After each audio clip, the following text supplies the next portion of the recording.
12 Juli ibu meninggal, dari Juli ke Desember lahir 7 buku saya dari tangan saya. Dan semuanya inspirasi dari ibu.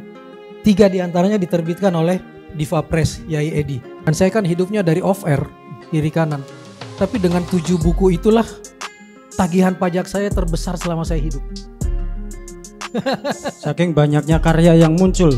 Saking banyaknya karya yang muncul, bahkan buku lama seperti novel Ray dan Perempuan sampai hari ini tercetak ulang 17 kali. Dan di situ saya mendapatkan apa yang diajarkan oleh Gus Dur dan Yai Haji Sainuddin MZ, 2 guru saya sejak menjalankan ibadah haji tahun 91 di Mekah, yang selalu bilang bahwa kamu bisa kok nggak terputus sama ibumu atau sama bapakmu walaupun dia sudah wafat.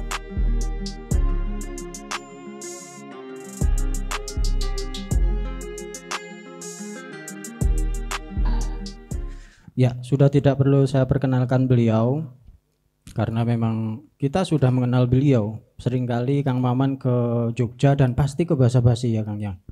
Ya, banyak sekali acara pasti ke basa-basi. Ini bukti bahwa cinta Kang Maman sama Jogja ya sepadan dengan cinta Kang Maman dengan basa-basi begitu. Jadi gini Kang Maman, membicarakan tentang ibu tentu tema yang tak akan pernah habis, tak akan pernah bosan untuk kita bicarakan gitu ya. Karena ibu jantung kita, nafas kita. Sebelum kita masuk ke pembicaraan ibu, ini buku ini Kang Maman, buku ini kan terbit tahun 2020, yang mana itu masa COVID pandemi, gitu ya. Bisa diceritakan dulu Kang Maman, ini latar belakang atau kisah di balik ya layar tentang buku ini dulu, gitu Kang Maman. Bisa diceritakan dulu. Baik. Assalamualaikum warahmatullahi wabarakatuh. Waalaikumsalam. Terima kasih Yai Edi udah memimpin tahlil. Kalau saya karena memang dulu itu istilahnya notulen Kang Maman itu kan singkatan kan. Nahdlatul Ulama Tulen. Kang Maman. Jadi saya sangat paham dan fasih tentang tahlil tadi.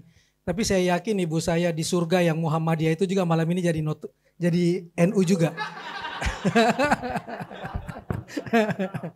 Orang Makassar kan rata-rata Muhammadiyah.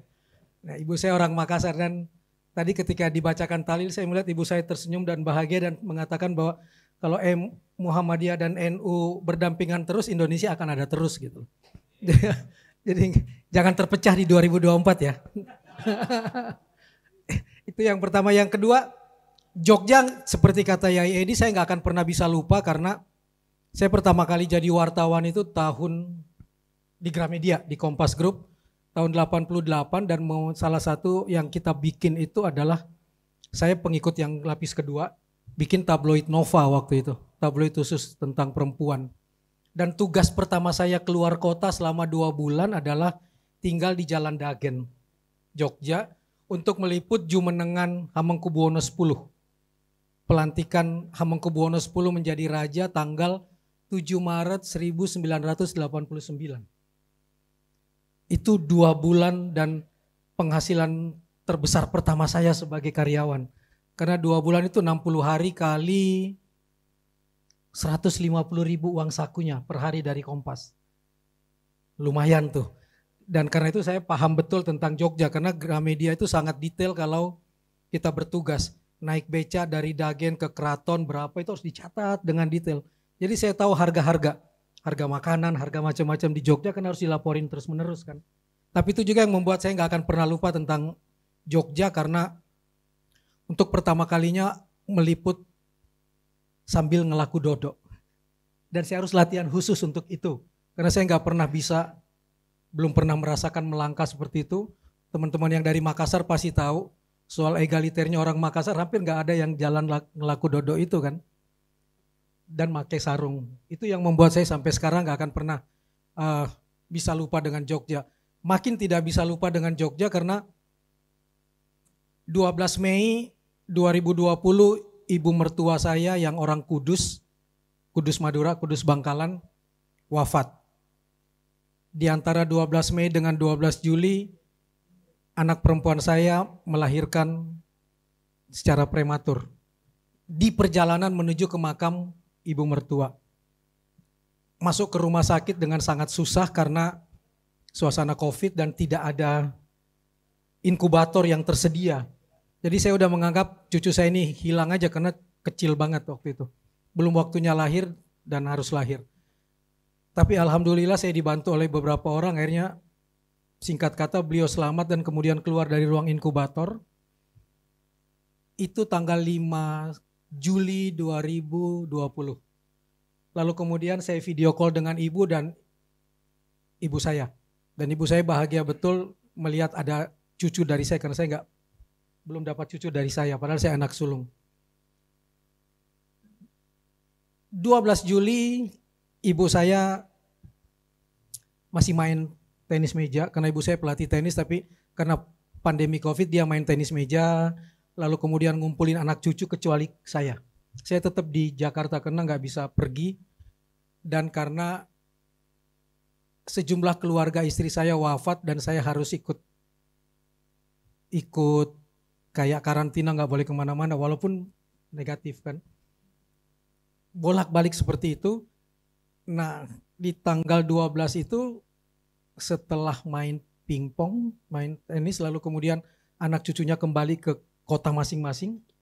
Dia masuk ke kamar untuk mengatakan bahwa saya mau sholat maghrib dan mau tidur karena udah kecapean.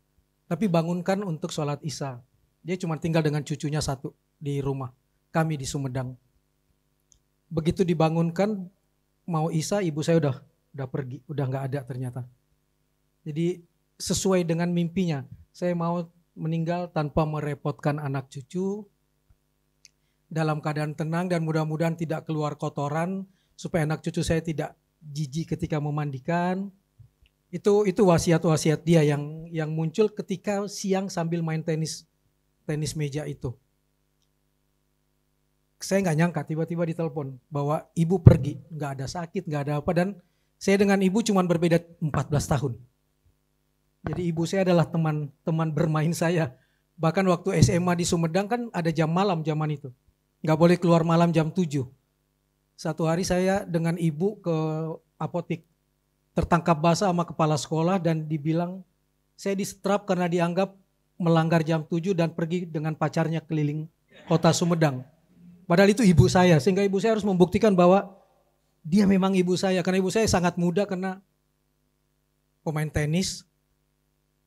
Kalau nampar orang bisa pakai kaki karena taekwondonya pelatih taekwondo. Jadi sangat atletis dan sebagainya dengan rambut yang cepak. Jadi kayak teman biasa. Jadi saya nggak nyangka juga karena dia nggak pernah bilang sakit, nggak ada apa-apa. Ketika meninggal pun diperiksa juga nggak COVID. Saya kehilangan dua orang yang paling bangga kalau saya muncul di televisi, kalau bikin buku, ibu dan ibu mertua. Itu yang membuat saya sangat kehilangan. Dan ternyata ketika saya datang malam itu ke rumah ke Sumedang, malam itu juga saya datang, saya buka lemari dan lain sebagainya sudah kosong. Sudah kosong dan ternyata dia sudah bikin acara perpisahan di tempat dia melatih dan main tenis dengan membuat coto Makassar untuk teman-temannya. Dan membagi-bagi semua baju dan sarungnya termasuk sarung Largurda yang saya beli darimu. Dia udah bagi-bagi karena dia bilang, kalau saya pergi dan ini masih ada barang-barang ini saya diminta pertanggungjawaban. Saya nggak tahu bagaimana menjawabnya, jadi lebih bagus saya bagi-bagi saja. Jadi begitu saya buka sudah kosong, yang ada cuma surat wasiat dan bukti sudah bayar listrik, sudah bayar air dan lain sebagainya, dan mengatakan ini rumah jual saja buat anak cucumu sekolah untuk dibagi berlima dengan kami. Itu wasiatnya. Tapi ada satu yang di dalam laci lemari pakaian itu ada satu tempat yang isinya lodong-lodong. Lodong itu apa ya? Toples. Dan di situ masih ada kiriman kurma saya, kiriman anggur dan lain sebagainya yang saya kirim dengan ibu, dan yang selalu ada catatan di situ. Dilarang disentuh, hanya saya yang boleh makan karena ini pemberian anak saya. Jadi siapapun gak bisa membuka. Kira-kira seperti itu yang dia munculkan. Tapi ada satu yang hilang, botol madu pahit Banten. Itu yang saya selalu kirimkan, dan 3 hari sebelumnya dia bilang, madu Bantennya habis ya nak. Ibu saya nggak pernah minta, dia cuma selalu mengatakan itu sebagai sinyal. Iya mak, saya akan kirimkan. Sampai wafat saya nggak sempat mengirimkan, itu dosa terbesar saya nggak tahu bagaimana cara membalas. Di kondisi yang sangat terpuruk, tiba-tiba ada orang Jogja yang nelpon, punya naskah nggak tentang ibumu man? Ya Kang Maman, punya. Karena selama ibu meninggal saya cuma menuangkan selalu kenangan tentang ibu, ketemu ibu dalam sholat, dalam mimpi, dalam apa, dalam bentuk puisi. Kalau nggak salah hampir 100 tulisan tentang pandemi dan ibu. Lalu kemudian sini saya terbitkan, nah itu Yai Edi. Jadi tiba-tiba jadilah buku Ibu Sebuah Obituari Cinta. Dan di situ saya mendapatkan apa yang diajarkan oleh Gus Dur dan Yai Haji Sainuddin MZ, 2 guru saya sejak menjalankan ibadah haji tahun 91 di Mekah. Yang selalu bilang bahwa kamu bisa kok nggak terputus sama ibumu atau sama bapakmu walaupun dia sudah wafat. Sambungkan terus dalam doa, sambungkan terus dalam doa. Dan kamu percaya seperti lagunya Rhoma Irama. Yang saya mau pesan tapi nggak bisa dinyanyikan Mas JW ya. Keramat. Ibumu adalah keramatmu, kayak gitu tuh. Oh, iya. Apa hostnya nanti yang nyanyi? Hostnya nanti yang nyanyi. Oh bisa ya? Host senior. Oh. Dan guru saya satu lagi Dr. Haidar Bagir yang selalu bilang kematian itu cuma perpisahan fisik kok. Kalau baca buku terbaru beliau tentang marifat kematian, kamu bisa terus menyambung. Kamu bisa terus ngobrol dengan ibumu. Nah saya terpengaruh dengan 3 tokoh ini yang saya ngobrol aja dengan ibu, bikin tulisan, bikin puisi, dan itu terkumpul. Dan 3 orang ini yang mengatakan kalau kamu terus terkoneksi dengan ibumu, bahkan rezekimu itu nggak pernah akan putus. Dan ya akhirnya terbukti. 12 Juli ibu meninggal, dari Juli ke Desember lahir 7 buku saya dari tangan saya. Dan semuanya inspirasi dari ibu. 3 diantaranya diterbitkan oleh Diva Press, Yai Edi. Dan yang luar biasa dahsyatnya, mudah-mudahan penulis lain gak cemburu, semua royalti dibayar di muka sebelum buku itu terjual. Itu berarti bisikan ibu saya yang Muhammadiyah ke kupingnya Kiai yang NU gitu kan. Anakku butuh duit. Tolong ditransfer. Jadi saya nggak pernah tahu buku ini laku atau tidak. Tahu-tahu royaltinya udah masuk semua. Ketika saya menyampaikan ke guru-guru saya, ke Kiai saya, dia bilang, ya itu keramatnya ibu. Jadi kalau adik-adik nggak mau putus dengan ibu, ya sambungkan terus dengan doa dan dia tidak pernah mati. Dia selalu ada, selalu ada, selalu ada. Nah tiba-tiba 2023 Yai Edi bilang kita terbitkan ulang, tapi ada nggak puisi? Saya masih punya 18 puisi tentang ibu, 20 puisi. Saya masukkan lagi, diterbitkan lagi pas di hari ibu saya 3 tahun wafat ini. Jadi saya berterima kasih betul ke Yai Edi karena ibu saya betul-betul abadi, nggak hilang sama sekali. Ini yang muncul. Kalau saya ke pojok, kalau saya terpukul, kalau saya apa, saya selalu bilang, selalu manggil ibu tuh dalam doa, selalu manggil bapak dalam doa. Lempeng tuh hidup saya sampai hari ini ibaratnya. Saya nggak mengalami kesulitan-kesulitan yang terlalu berarti karena setiap selesai salawat lalu kemudian mengirimkan ke ibu, saya selalu mendapat bayangan, ibu belum pergi kok, ibu ada di sisimu kok, ibu ada di sini. Dan bayangkan pandemi 2020 itu kan dahsyat-dahsyatnya kehilangan banyak pekerjaan kan.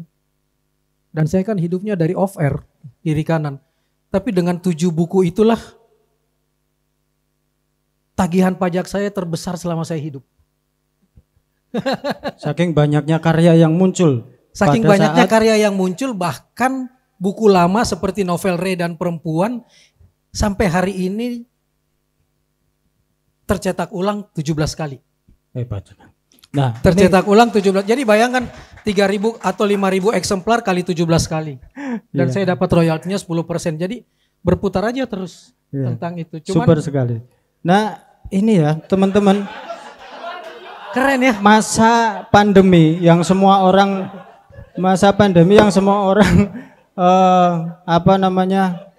cuman rebahan, bahkan nggak produktif. Kang Maman itu bisa menghasilkan karya yang sangat luar biasa, yang jumlahnya juga luar biasa. Ini ora koyo saya gitu ya. Yang mensukseskan gerakan rebahan nasional saat itu Kang Maman. Sangat rebahan, justru karena orang-orang rebahan, saya berkoneksi langsung dengan Allah karena di kondisi di mana ibu saya bilang kalau kamu nggak mau putus rezekimu jangan pernah berhenti sholat malam. Tahajud dilanjutkan dengan duha, tahajud dilanjutkan dengan duha. Sebelum pandemi itu jarang saya jalankan. Justru karena lagi rebahan di pandemi dan gak keluar rumah, tahajud dan duha saya lancar tuh. Dan dari tahajud ke duha, saya gak tidur lagi. Justru itu kesempatan saya nulis buku. Maka jadilah 7 buku itu. Itu yang saya bilang kok selalu karena terkoneksi dengan ibu aja sih. Persoalannya cuma satu. Lalu saya merasa seperti orang yang fatherless dan motherless saat itu. Karena saya orang yang sangat dekat dengan ibu, dengan bapak. Sementara hari ini di Indonesia adalah negara nomor 2 paling fatherless di muka bumi.